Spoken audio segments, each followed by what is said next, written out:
The 2025-2026 season hasn't even kicked off yet, but there's already one team everyone's talking about, not because of what they did last season, but because of what they're about to do.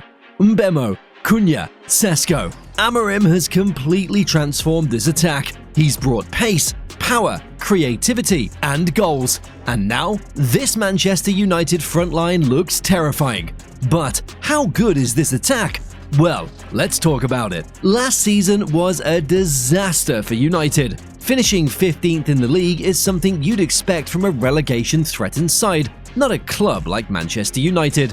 But if we're being honest, it wasn't just one issue. It was a mix of problems, both in defense and in attack. Yes, the defense had its moments of collapse, but that wasn't the real reason we ended up that low. The bigger problem was the attack. It was non-existent. United only managed 45 goals in the league. 45. That's mid-table output at best. Now, compare that to the league winners who scored 86. That gap tells you everything. Under Amorim, they failed to score in 9 of the 22 matches he managed. Nearly half the time, United walked off the pitch without a single goal. That's not just poor form, that's structural failure in the final third. And no, this isn't just about the striker. Holland got a lot of criticism, but how do you expect him to score when he's getting no service? That Wolves game was the perfect example. Holland played 70 minutes, had just one shot, 0.07 expected goals, and 14 touches in total. That's not on him. That's on the system around him. The midfield wasn't feeding him, the wingers weren't creating, and the overall attacking shape was flat. Amorim knew this. He saw the numbers, he saw the patterns, and with Rashford and Garnacho both out on disciplinary issues, he understood that if he wanted to fix United, he had to rebuild the attack from the ground up. And it all started on the left wing. Last season, United's left wing was inconsistent. Garnacho was the main option there, and to be fair, he had potential. He's quick, fearless, and loves taking players on. But the problem wasn't talent, it was decision-making. He didn't always know when to release the ball, when to shoot, or when to hold up play. And when you're playing in a broken system that's already struggling to create chances, that kind of rawness hurts the entire attack. He ended the league season with just 6 goals, and while that's not terrible for a 19-year-old, it wasn't enough for a starting left winger at a club like United. Amorim needed someone more refined, someone who could carry the ball with purpose, beat defenders, and more importantly, score goals. So, he looked within the Premier League and signed Matheus Cunha from Wolves. That move made a lot of sense. No adaptation time, no translation of physicality or pace needed, just plug him in. Cunha brings exactly what we lacked last season. He's dynamic, aggressive, and technically sharp. He's not just a runner, he's got end product. Last season at Wolves, he scored 15 league goals, and that's while playing in a system that didn't always dominate games. What makes Cunha different is how multidimensional he is. He can play wide, cut inside, carry the ball through pressure, and strike from distance. His decision-making is solid. He knows when to drive, when to slow the play, and when to attack space. And more than anything, he's consistent, something Garnacho wasn't. And now that Garnacho wants to leave, Cunha slides in as a reliable starter on the left. Behind him, Amorim has Mason Mount as backup, who's finally looking sharp again. Having Mount on the bench for that role adds maturity and experience to that side, which makes rotation safer and more effective. So, with the left wing secured, Amorim turned to the right, and this is where it gets really dangerous. But before we continue with the video, please hit the subscribe button and smash like too. Thank you. If we're talking about positives from last season, the right wing gave us maybe the only one, Amad Diallo. When he was fit and starting, you could see there was real quality there. He was fearless on the ball, his dribbling in tight spaces was sharp, and he took players on, something United had been missing for a while. Under Amorim, Amad looked like a natural fit. But then came the injury, and once he went down, it exposed a major weakness. There was no backup plan. Nobody else in the squad could do what Amad was doing out wide. The right flank went completely quiet. We had zero depth in that area, and it showed in our attack. Once again, we became one-dimensional. That's where Amorim knew he had to act, and not just fill the gap, upgrade it. So he signed Brian Mbemo, and this wasn't just a smart signing, it was calculated. Premier League proven, consistent output, and stylistically perfect for the system Amorim wants to build. Let's break it down. Last season, Mbemo scored 20 goals and provided 7 assists, and that was in a Brentford side that doesn't dominate possession or create loads of chances every game. So, to rack up that kind of output in a mid-table team, that's elite efficiency. But here's the thing, this isn't a fluke season. In 2024-25, he put up 9 goals and 6 assists in just 25 games before injury cut his season short. He was already on the rise. What we're seeing is a pattern of consistent development. He's not streaky, he improves year by year. Technically, he's sharp. He's two-footed, which makes him unpredictable. He can cut inside and shoot, stay wide and cross, or drift into the half spaces and link up. He's not afraid to work either. His defensive contribution is massive. He presses hard, he tracks back, and he never leaves his fullback exposed. That's going to be important for Amorim, who likes his wide players to be involved in both phases of play. Tactically, he fits like a glove. You can play him on the right wing in a 4-3-3 or as a wide forward in a 3-4-3. He can also slot into a second striker role if needed. That flexibility is gold, especially in a long season where you need to switch shapes and tweak setups depending on the opponent. Another underrated part of Mbemo's game is how smart he is with his positioning. He knows when to hold width, when to come inside, and when to stretch the backline. At Brentford, his partnership with Wissa was one of the most underrated duos in the league. They had chemistry, and he always found himself in dangerous spaces.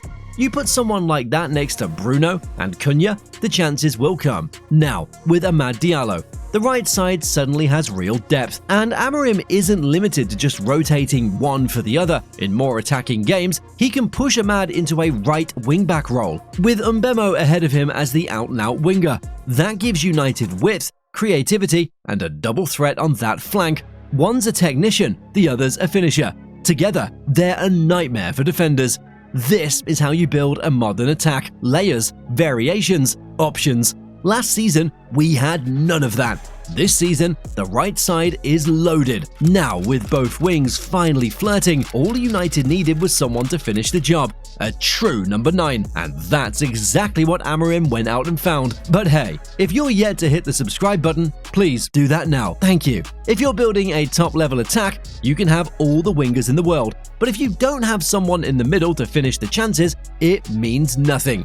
And last season, that was a huge problem for United. Amorim had Rasmus Højlund and Joshua Zirkzee rotating up front, but it was clear he didn't fully trust either of them to lead the line. Højlund in particular started with so much hype. Remember how he looked under Ten Hag, scoring in the Champions League and getting labelled the next big thing? But under Amorim, his confidence dropped. You could just see it in his movement, his decision-making, and especially in his finishing. It wasn't just bad form, it was a striker not fitting into the system. One game in particular summed it up. He would make good runs, but no one would find him. Or the ball would come into the box and he wasn't attacking it like a confident number 9. He looked isolated. That's not all on him, but it became clear by the end of the season that United needed someone new to lead the line. So, Amorim went out and brought in Benjamin Sesko, and that changes everything. Sesko is the kind of striker United have needed for years. He's 6'5", fast, powerful, and clinical. Physically, he's a problem for defenders, but it's not just about size. His movement off the ball is elite. He drags centre-backs out of position, creates space for runners, and when the ball comes into the box, he attacks it aggressively. One of his biggest strengths is in the air. He times his jumps perfectly. Doesn't matter if the cross is coming in from deep or from the byline. He makes contact, and not just wild headers either. He places them. That gives United a weapon they haven't had in a long time. Real aerial presence. But what makes Sesko even more valuable is how complete his game is. He's not just a finisher. He can drop deep, link play, hold off defenders with his back to the goal, and launch quick transitions. He gives you the option to go long when under pressure, and he knows how to bring others into the game. He makes everyone around him better, especially players like Bruno, Mbemo, and Cunha, who thrive off movement and combination play. This is a striker that fits exactly what Amorim is trying to build. A high-pressing, vertical, fast-attacking side, and Sesko brings that edge. He's not raw like Højlund was when he first arrived, he's more composed, more refined, and he's coming off a solid season where he showed clear improvement in his finishing and consistency. Now, Højlund might still stay. The club hasn't made a final decision, but even if he does, he's not walking into the starting 11. Amorim sees him as more of a backup option now, someone who can step in when needed, but not the focal point. That might be harsh, but that's where the level is right now. And then there's Xerxes. Don't sleep on him. He's not just another tall striker, he's different. He's more technical than Sesko, more of a hybrid. He can operate almost like a second striker or drop into midfield to link play. He's got the footwork and vision to act as a connector in tight spaces, and that makes him valuable in games where you need more control and link up rather than pure finishing. So now, instead of scrambling between inconsistent options, United have depth, variation, and quality at the number 9 spot. Sesko is the clear starter, Xerxes brings something unique off the bench or in a dual striker setup, and Højlund, if he stays, adds another layer. This is what United were missing last season, a striker who fits the system, delivers goals, and makes the whole attack function. Amorim knew it, and he went out and solved it. But even with all these new signings, there's one player who holds it all together, and that's Bruno Fernandes. Through all the chaos last season, one player never stopped showing up, Bruno Fernandes. In a team that struggled to get even the basics right, he still managed 8 goals and 10 assists. That's 18 goal contributions, nearly half of the team's total league goals. That alone tells you how important he is. And this wasn't even Bruno at his best. He had to drop deep, cover spaces others left open, and carry the entire creative burden.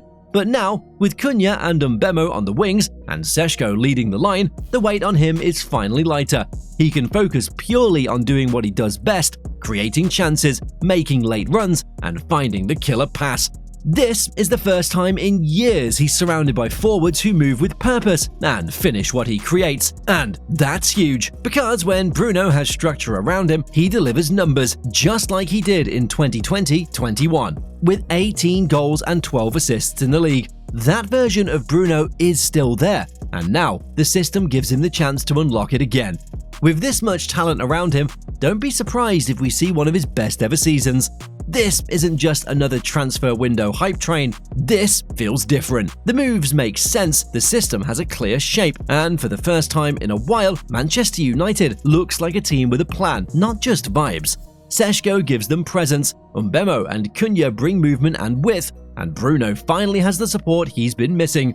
The attack isn't perfect yet, but it's dangerous, it's flexible, and most importantly, it's built for goals. But what do you think? Would Manchester United be a success this season? Well, let me know in the comments, and don't forget to subscribe to the channel. Also, check out our latest video. Thank you.